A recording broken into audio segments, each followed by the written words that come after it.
एक समय की बात है। एक छोटे से गांव में एक मेहनती किसान रहता था जिसका नाम रामू था। रामू अपनी छोटी सी जमीन पर खेती करता और उसी से अपने परिवार का पेट भरता था। वह ईमानदार और मेहनती था, लेकिन किस्मत ने हमेशा उसका साथ नहीं दिया। कई बार उसकी फसल खराब हो जाती, कभी बेमौसम बारिश तो कभी सूखा। इन मुश्किलों के बावजूद रामू ने कभी हार नहीं मानी। दूसरी ओर उसी गांव में एक धनी सेठ भी रहता था जिसका नाम लक्ष्मीदास था। लक्ष्मीदास के पास बहुत सारी जमीनें और धन संपत्ति थी, लेकिन वह बहुत ही लालची और कठोर दिल का आदमी था। गांव के लोग उसे पसंद नहीं करते थे, क्योंकि वह हमेशा गरीबों का शोषण करता था। वह उन्हें ऊंचे ब्याज दरों पर पैसे उधार देता और जब वे चुकाने में असमर्थ होते तो उनकी जमीनें छीन लेता। एक दिन रामू की फसल फिर से खराब हो गई। उसका सारा अनाज बर्बाद हो गया और उसके पास परिवार को खिलाने के लिए कुछ भी नहीं बचा। मजबूरी में रामू को सेठ लक्ष्मीदास के पास जाना पड़ा। वह जानता था कि सेठ से मदद मांगना आसान नहीं होगा, लेकिन और कोई चारा नहीं था। रामू ने सेठ से मदद की गुहार लगाई और थोड़े पैसे उधार मांगे ताकि वह अगली फसल बो सके और अपने परिवार का पेट भर सके।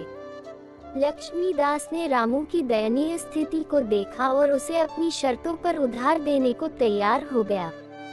उसने कहा, मैं तुम्हें पैसे उधार दूंगा, लेकिन तुमसे बहुत ऊंचा ब्याज लूंगा। अगर तुम समय पर पैसा नहीं लौटा पाए तो तुम्हारी जमीन मेरी हो जाएगी। रामू के पास कोई और विकल्प नहीं था, इसलिए उसने शर्त मान ली और पैसे ले लिए। उसने मेहनत करके अगली फसल बोई, लेकिन इस बार भी किस्मत ने उसका साथ नहीं दिया। फिर से उसकी फसल खराब हो गई और वह पैसे वापस करने में असमर्थ हो गया। सेठ ने उसकी जमीन छीनने का फैसला किया। रामू बहुत दुखी था और गांव वालों से मदद मांगने लगा। गांव के बुजुर्गों ने सेठ से बात करने की कोशिश की, लेकिन उसने किसी की एक न सुनी। तभी गांव में एक समझदार साधु का आगमन हुआ। साधु ने रामू की स्थिति सुनी और सेठ के लालच के बारे में जाना। उसने सोचा कि सेठ को उसकी गलती का एहसास दिलाने का कोई उपाय करना चाहिए। साधु सेठ के पास गए और कहा, सेठ जी, आप इतने धनी हैं और फिर भी एक गरीब किसान की जमीन छीनना चाहते हैं। क्या आपको नहीं लगता कि यह अन्याय है? सेठ ने घमंड से जवाब दिया, मैंने उसे पैसे दिए थे, अब वह लौटाने में असमर्थ है, तो उसकी जमीन मेरी हो जाएगी। यही व्यापार का नियम है। साधु मुस्कुराए और बोले, अगर ये तुम्हारा नियम है तो ठीक है, लेकिन याद रखना, जो तुम आज कर रहे हो उसका फल भी तुम्हें एक दिन जरूर मिलेगा। सेठ ने साधु की बात को हल्के में लिया और किसान की जमीन छीन ली। कुछ ही महीनों बाद सेठ के घर में चोरी हो गई और उसका सारा धन लुट गया। अब सेठ खुद गरीब हो गया था।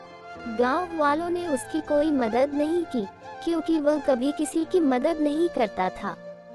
तब सेठ को अपनी गलती का एहसास हुआ और उसने रामू से माफी मांगी। रामू ने उदारता दिखाते हुए उसे माफ कर दिया। इस कहानी से यह सीख मिलती है कि लालच बुरी बला है और हमें हमेशा दूसरों की मदद करनी चाहिए। जीवन में जो दूसरों का भला करता है, वही सच्चे सुख और सम्मान का अधिकारी बनता है।